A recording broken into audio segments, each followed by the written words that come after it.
اگر تو نے اس بچے کو دریا میں بہایا تو میں اسے فوراً ایک لقمہ کر جاؤں گا۔ آپ کی والدہ طاہرہ نہایت دانش تھیں۔ فوراً قیاس کیا کہ اژدھا کس طرح گفتگو کر سکتا ہے۔ یہ شیطان کی شیطانیت ہے جو مجھے حکم سے روک رہی ہے، اور اونچی آواز سے لا حول پڑھنا شروع کر دیا۔ آپ کے ان کلمات ادا کرنے کی دیر تھی کہ شیطان بھاگ گیا۔ آپ کی والدہ آپ کو صندوق میں رکھ کر دریا میں ڈال کر نہایت افسردگی میں واپس چلی گئی۔ دریائے نیل کی ایک شاخ فرعون کے باغ میں نہر کی طرح بہتی تھی۔ صندوق بہتے بہتے نہر کے اس کنارے پر پہنچا جہاں فرعون اور اس کی بیوی آسیہ بیٹھے ہوئے تھے، اور آسیہ بنی اسرائیل سے تعلق رکھتی تھی، بلکہ ایک رشتے سے آپ کی پھوپھی بھی تھی۔ آسیہ نے صندوق کو بہتے ہوئے دیکھ کر اپنا ہاتھ بڑھا کر آپ کو اٹھا لیا۔ فرعون نے حالت پریشانی میں صندوق کو کھولا اور آپ کو دیکھتے ہی آپ پر شیدہ ہو گئی۔ آسیہ کے یہاں کوئی نرینہ اولاد نہیں تھی۔ فرعون سے کہنے لگی، میں اس بچے کو اپنی جان سے زیادہ عزیز رکھوں گی۔ فرعون کے گھر میں ایک بچی تھی جو عرصے سے برص کی بیماری میں مبتلا تھی اور کوئی علاج فائدہ نہ دیتا تھا۔ کاہنوں نے یہ کہہ دیا تھا کہ فلاں روز فلاں وقت دریائے نیل میں ایک بچہ بہتا ہوا نظر آئے گا، اس کے آب دہن سے یہ بیماری دور ہو جائے گی۔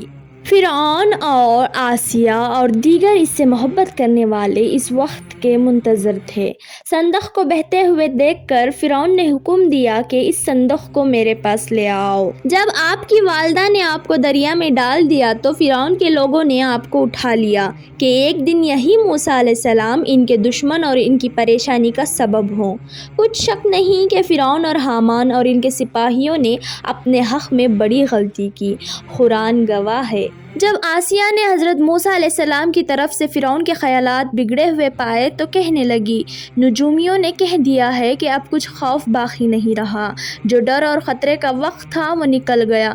میں کبھی بھی اس بچے کو جان سے مارنے کی اجازت نہیں دوں گی۔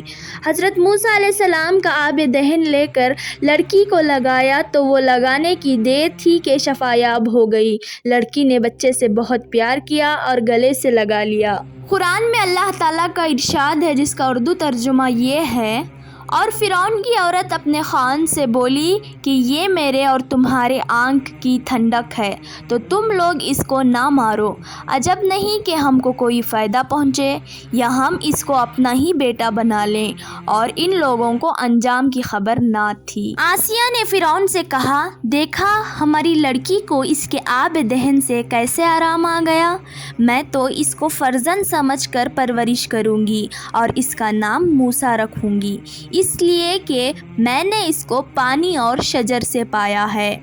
منہ کے معنی پانی ہیں اور سا کے معنی درخت ہیں، یعنی یہ بچہ صندوق اور پانی میں پایا گیا ہے۔ یہ تھا حضرت موسیٰ علیہ السلام کی پیدائش کا عجیب واقعہ۔ حضرت موسیٰ علیہ السلام کی فرعون کے محل میں پرورش کو جاننے کے لیے میری اگلی ویڈیو کا انتظار کریں۔ تب تک کے لیے اجازت دیں۔ اللہ حافظ۔